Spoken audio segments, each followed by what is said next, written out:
Hello everyone, my name is Queenie Mahajan. I'm UGC NET qualified in political science. I've done my graduation from Delhi University in political science honors and masters in international relations with specialization in politics from Jawaharlal Nehru University.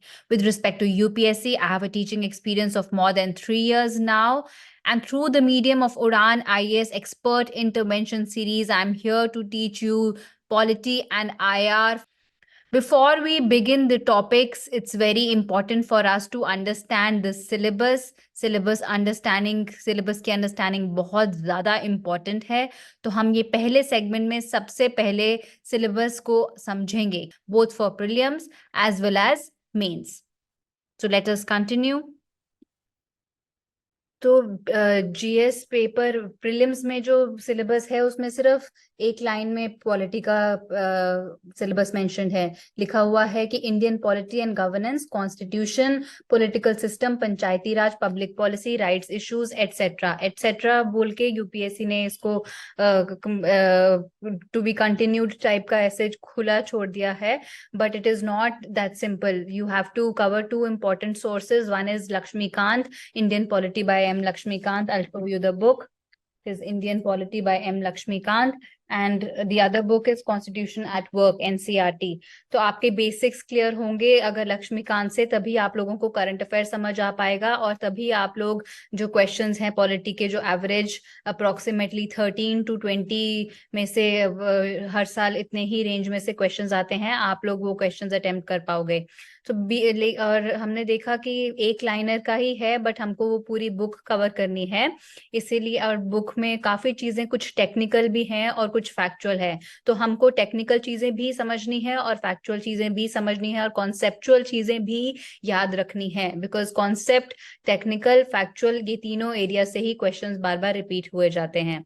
Late us go through the syllabus of mains GS paper 2.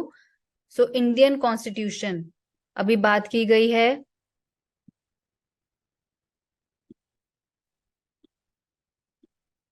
Indian constitution की. तो Indian constitution में क्या क्या include होगा? Historical अंडरपाइनिंग्स, जो आपका first chapter है लक्ष्मीकांत का, हिस्टोरिकल बैकग्राउंड, जिसमें हमारे वो सारे एक्ट्स आते हैं, beginning from regulating act of 1773 to independence act of 1947. उस एक्ट में सारे फीचर्स, बिकॉज बहुत बारी जो यूपीएससी है वो इस बेस पे क्वेश्चन पूछती है कि ये वाला कॉम्पोनेंट किस एक्ट में बात की गई थी. तो वो जो फाउंडेशन है हमारा, क्योंकि हमने बहुत सारे फीचर्स हैं जो हमने कॉलोनियल रूल के अंडर जो इतने भी एक्ट्स आए गए थे वो हमने वहां से कॉपी किए हैं, वहां से लिए गए हैं. तो इसलिए हमको ये वाला चैप्टर जो है बहुत ध्यान से पढ़ने की जरूरत है. इसमें जो सब पॉइंट्स है हमको याद रखने की जरूरत है. ये हमारे हिस्ट्री के लिए भी काम आएगा. तो अगर कुछ क्वेश्चंस हो मॉर्ले मिंटो रिफॉर्म्स पे, मॉन्टेग केम्सफोर्ड रिफॉर्म्स पे, सेपरेट इलेक्टोरेट किस ने इंट्रोड्यूस किया था, हमारे जो अंडरलाइंग थीम्स हैं जैसे बाई कैमरलिज्म हो गया, वो बाई कैमरलिज्म कब बाई कैमरलिज्म का मतलब कि जो पार्लियामेंट, जब हमारा जो लेजिस्लेचर है वो दो हाउसेस में डिवाइडेड है, to houses. The legislature is divided into two houses, the upper house and the lower house. For example, lower house in is Lok Sabha, lower house is Lok Sabha in our Indian Parliament legislature's case, and upper house is Rajya Sabha.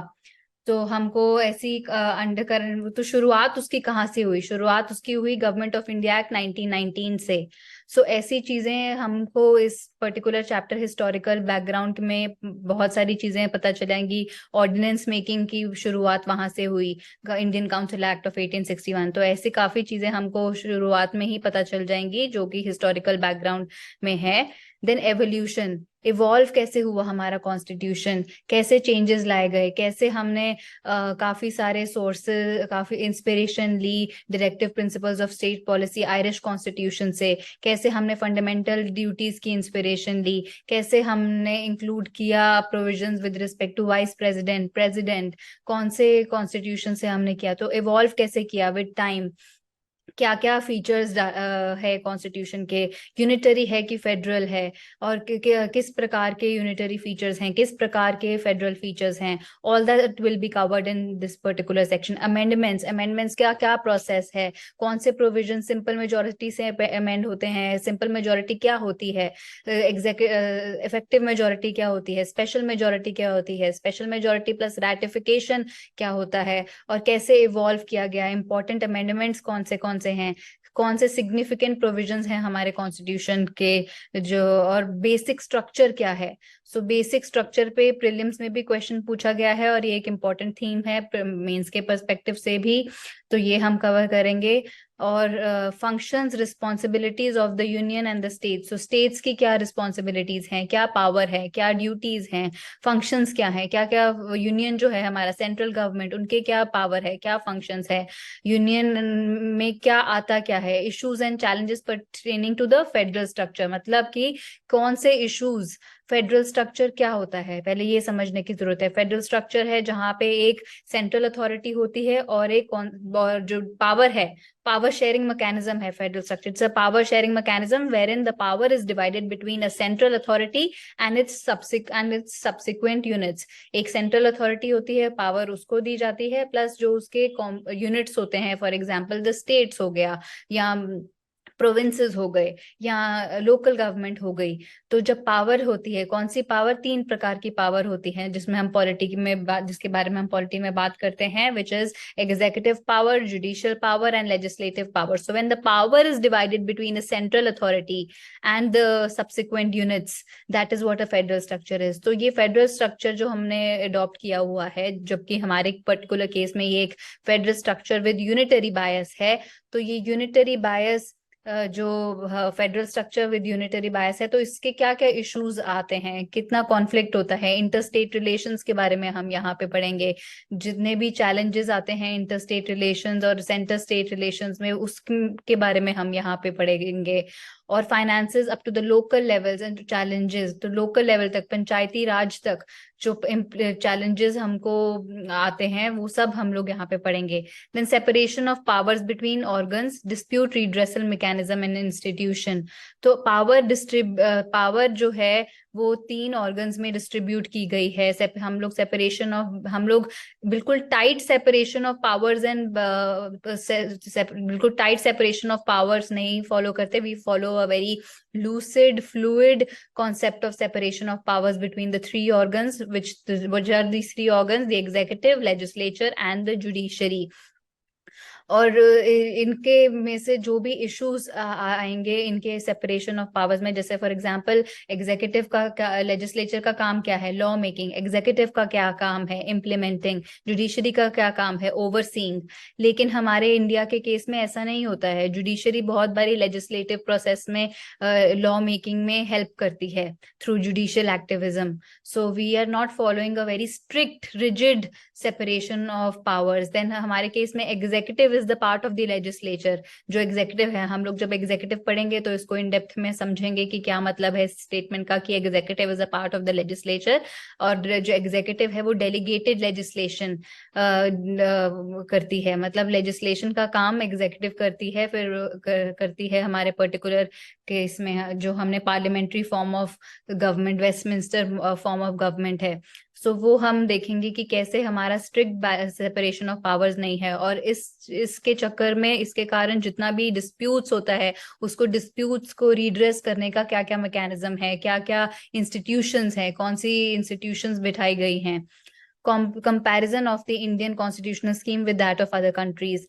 तो इसमें जैसे for example हमारे हमारे American president, vice president का Indian president से comparison, American president का Indian president से comparison, Indian prime minister का ब्रिटेन के प्राइम मिनिस्टर से कंपैरिजन, मोनार्क का, because we are a parliamentary democracy and we have a nominal head executive. जो president है वो नॉमिनल एग्जीक्यूटिव हैं, डी जोर पेपर पे ही एग्जीक्यूटिव हैं। सो उनका कंपैरिजन मोनार्क से। सो ऐसे हम कंपैरिजन्स करेंगे इंडियन कॉन्स्टिट्यूशन स्कीम के with that of other countries.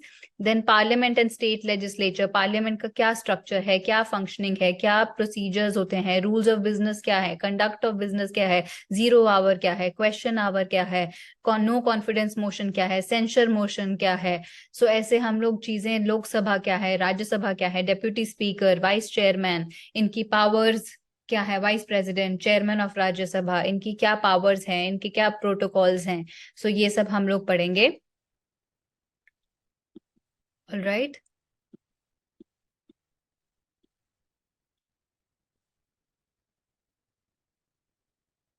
Then structure and organisation and functioning of the executive, executive किसको बोलते हैं, एग्जीक्यूटिव में कौन कौन आते हैं, एग्जीक्यूटिव में जैसे प्राइम मिनिस्टर आते हैं, प्रेसिडेंट आते हैं, काउंसिल ऑफ मिनिस्टर्स आते हैं और अटॉर्नी जनरल आते हैं। फंक्शनिंग ऑफ जुडिशरी, जुडिशरी में क्या क्या है, सुप्रीम कोर्ट, हाई कोर्ट्स, लोक अदालत, सबऑर्डिनेट कोर्ट्स, फिर कुछ और भी मैकेनिज्म्स हैं जैसे नालसा, फैमिली कोर्ट्स।